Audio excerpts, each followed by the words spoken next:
सर्वांना श्री स्वामी समर्थ अवधूत चिंतन श्री गुरुदेव दत्त।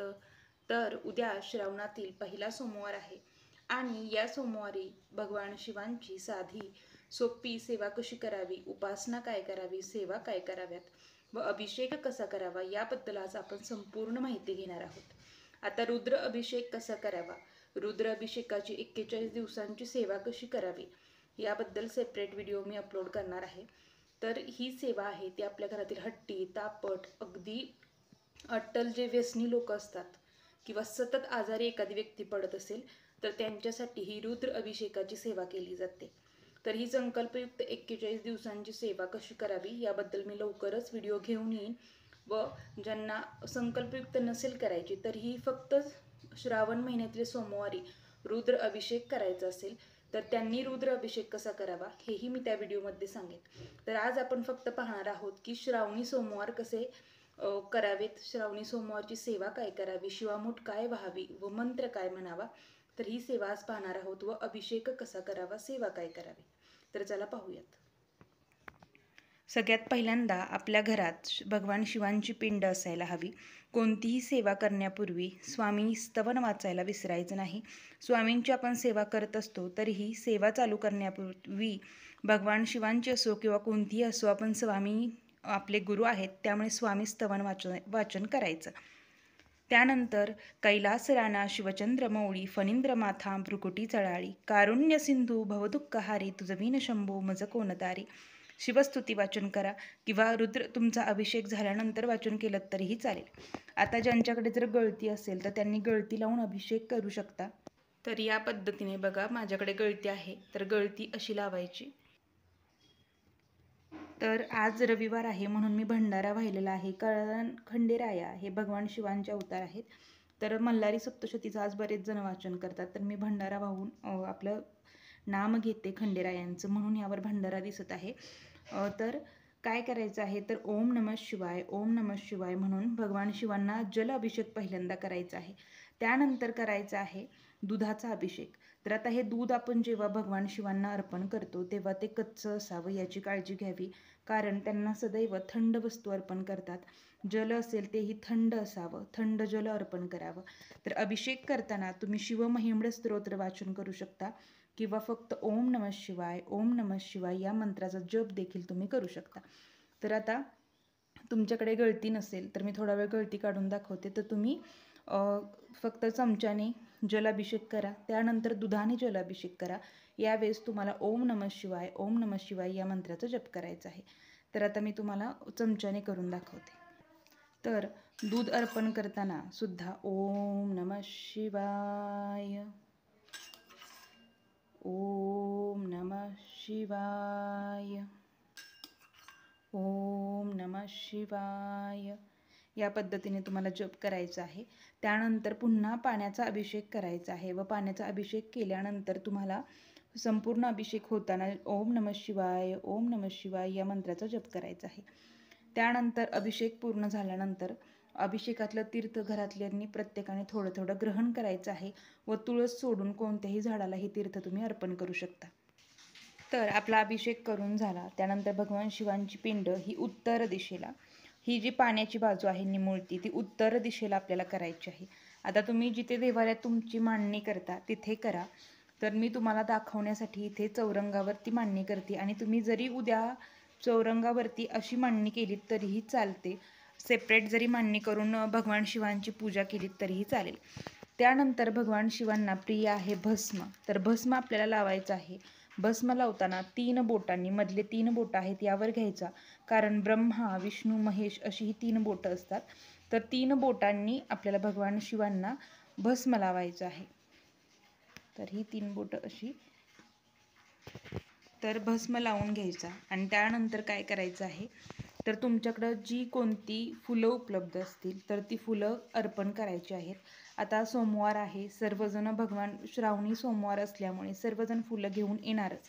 तर पांढरी फुलं भगवान शिवांना अतिशय प्रिय आहे, धोत्र्याची फुलं असतील आणि बेलपत्र अतिशय प्रिय आहे। आता ज्यांच्याकडे भस्म नाही त्यांनी चंदन लावलात तरी चालेल आणि भगवान शिवांना हळदी कुंकू वाहत नाहीत कारण की ते वैरागी आहेत, पण हळदी कुंकू हरतालिका पूजनाच्या वेळेस वाहिलं जातं, तर ते कुठं वाहिलं जातं, तर या ठिकाणी वाहिलं जातं. कारण इथे शक्तीचं स्थान आहे आणि इथं जे पूर्ण बाकीची पिंडीचा भाग आहे, तर इथे शिव आहेत आणि इथे शक्ती आहे असं म्हटलं जातं. म्हणून इथे आपण हरतालिका पूजनाच्या वेळेस बघा हळदी कुंकू वाहत असतो. इतर वेळेस भगवान शिवांना हळदी कुंकू अर्पण करायचं नाही. तर आता तुमच्याकडे जी कोणती फुलं उपलब्ध असतील तर तुम्ही ती अर्पण करून घ्या. त्यानंतर तुमच्याकडे फुलं अर्पण करून घ्या. मी इथे तुम्हाला दाखवण्यासाठी अर्पण केलेली आहेत. असं केल्यामुळं आपल्याही मनाला प्रसन्न वाटतं.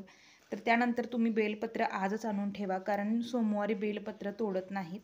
तर बेलपत्र नेहमी पालथी व्हायची असतात. तर 3 ह्याची बेलपत्र असावीत आणि ती नेहमी अशी पालथी व्हायची. तर आपल्या नित्यसेवेच्या पुस्तकात किंवा गुगलवर, यूट्यूबला तुम्हाला शिव अष्टोत्तर नामावली मिळून जाईल. तर 108 बेलपत्र मिळाली तर अतिशय उत्तम आहे. पण नाही मिळाली तर एक बेलपत्र घ्या. जास्तीत जास्त अर्पण करण्याचा प्रयत्न करा आणि अर्पण करताना पहिलं नाम घ्यायचं, ओम शिवाय नमः, ओम शंभवे नमः, ओम शशिशेखराय नमः, ओम विरूपाक्षाय नमः, ओम नीललोहिताय नमः. या पद्धतीने तुम्ही 108 बेलपत्र अर्पण करायची आहेत. तर नित्यसेवेच्या पान नंबर 107 वरती शिव अष्टोत्तर नामावली आहे. मी तुम्हाला एकदा दाखवते. ही बघा शिव अष्टोत्तर नामावली आहे. तर ही भगवान शिवांची 108 नामावली आहे. तर ही घेऊन तुम्हाला बेलपत्र अर्पण करायचे आहे. जर तुमच्याकडे नसतील तर एक बेलपत्र घ्या. एक बेलपत्र घ्या आणि कसं म्हणायचं, ओम शिवाय नमः, परत काढून घ्यायचं, ओम शंभवे नमः.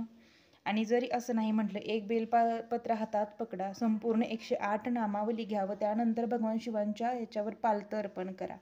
आता बेलपत्र आहे तर ते फाटलेलं तुटलेलं नसावं याची काळजी सर्वांनी घ्या. आता या पद्धतीने सेवा करा व भगवान शिवांची आरती यानंतर आपल्याला करायची आहे. आणि त्यानंतर पुढे आपण पाहूयात की सेवा काय करायच्या. आपल्या नित्यसेवेच्या पुस्तकातली आरती करा किंवा तुम्ही दुसरी कोणतीही भगवान शिवांची आरती करू शकता. तर मी करणार आहे जय शिव ओंकार. जय शिव ओंकारा, प्रभु हर शिव ओंकारा, ब्रह्मा विष्णु सदाशिव, ब्रह्मा विष्णु सदाशिव, अर्धांगी दारा, ओम हर शिव ओंकारा, ओम हर हर हर महादेव. या पद्धतीने एक कडवं मी तुम्हाला म्हणून दाखवलेलं आहे. तर या पद्धतीने तुम्ही संपूर्ण भगवान शिवांची आरती करून घ्यायची व त्यानंतर सेवा करायची आहे. तर भगवान शिवांची आरती ही कापुरानेच करतात. कर्पूर आरतीच भगवान शिवांना प्रिय आहे. तर कर्पूर आरती करण्याचा जास्तीत जास्त प्रयत्न करा. चालू करण्यापूर्वी आणि कोणतीही सेवा करण्यापूर्वी दीप प्रज्वलित करून घ्या, धूप लावून घ्या. आता आपल्या नित्यसेवेच्या पुस्तकात 12 ज्योतिर्लिंग स्तोत्र आहे. तर याची सेवा काय करायची ते मी सांगते. तर भगवान शिवांच्या समोर बसून तुम्हाला शिवमहिम्न स्तोत्र आपल्या नित्यसेवेच्या पुस्तकातील आहे ते वाचन करायचं आहे. 12 ज्योतिर्लिंग स्तोत्राचं वाचन करायचं आहे. त्यानंतर शिवपंचाक्षरी स्तोत्र मी अपलोड केलेलं आहे. शिवपंचाक्षरी स्तोत्र वाचन करायचं आहे. आणि जे रुद्र अभिषेक करणार आहेत ती तर अतिशय उच्च कोटीची सेवा आहे. रुद्र अभिषेकाला वेळ जातो, पण ती अतिशय घरात सगळ्यांचं स्वास्थ्य असेल, कटकटी असतील किंवा व्यसनी लोक असतील तर त्यांच्यासाठी अतिशय रुद्र अभिषेक हा उत्तम सेवा मानली जाते. त्यामुळे रुद्र अभिषेक करायला विसरू नका. ज्यांना शक्य आहे त्यांनी ही सेवा सकाळी पहाटे करा किंवा प्रदोष काळातली सेवा महादेवांना अतिशय प्रिय आहे. तर 12 ज्योतिर्लिंग स्तोत्राचं वाचन करायला विसरू नका. यामुळे आपल्या पितरांना सद्गती मिळते. त्यामुळे दररोज आपल्या नित्यसेवेत 12 ज्योतिर्लिंग स्तोत्र ॲड करा. जर म्हणत नसाल तर या श्रावणी सोमवारपासून 12 ज्योतिर्लिंग स्तोत्र वाचन करायला सुरुवात करा. शिवामूठ काय व्हायचे तर पहिल्या सोमवारी शिवामूठ ही तांदूळ आहे. तर आपल्या उजव्या हातात तांदूळ घ्यायचे आणि हे पांढरे तांदूळ असावेत. तर तांदूळ घ्यायचे व ते तांदूळ अर्पण करताना एक मंत्र म्हणायचा, तर तो डिस्क्रिप्शन बॉक्समध्ये देते. आणि शिवामूठ आपल्याला अर्पण करायचे आहे. तर अर्पण करताना तो मंत्र म्हणा किंवा ओम नमः शिवाय, ओम नमः शिवाय, ओम नमः शिवाय, ओम नमः शिवाय, ओम नमः शिवाय या पद्धतीने स्तोत्र मंत्र म्हटलात तरी चालेल. आणि शिवामूठ तांदूळ अर्पण करायचे आहे. मंदिरात जाऊन अर्पण केलीत तरी चालेल. ज्यांना मंदिरात जाणं शक्य नाही त्यांनी घरी अर्पण करावी. आता आपल्याला या सेवेसोबत 108 वेळा ओम नमः शिवाय या मंत्राचा जप करायचा आहे. महामृत्युंजय मंत्र याचा 108 वेळा जप करायचा आहे. आणि 12 ज्योतिर्लिंग स्तोत्र, शिवस्तुती, कैलास राणा, शिवचंद्रमौळी, फणींद्र माथा, भ्रुकुटी जळाळी. तर या शिवम स्तुती आहे याचं वाचन करा. ज्यांना शिवलीलामृत पारायणाला बसायचं असेल त्यांनी बसू शकता. आणि महादेवांचं मंदिर जवळपास असेल तर तिथे जाऊन या. आता नैवेद्य काय दाखवायचा, तर तुम्ही खडी साखरेचा नैवेद्य दाखवू शकता, दुधाचा नैवेद्य दाखवू शकता, जे घरात फळ उपलब्ध असतील त्या फळाचा नैवेद्य दाखवू शकता, किंवा संध्याकाळी सायंकाळी तुमच्या घरात जे जेवण बनेल ते कांदा लसूण विरहित असणारं जेवणाचा तुम्ही नैवेद्य दाखवू शकता. बेलफळ मिळालं तर बेलफळ तुम्ही अर्पण करू शकता. तर या पद्धतीने साधी सोपी अशी तुम्हाला ही सेवा करायची आहे. आणि भगवान शिवांना कापसाचं वस्त्र अतिशय प्रिय आहे, पांढरी फुलं अतिशय प्रिय आहेत, बेलपत्र अतिशय प्रिय आहे.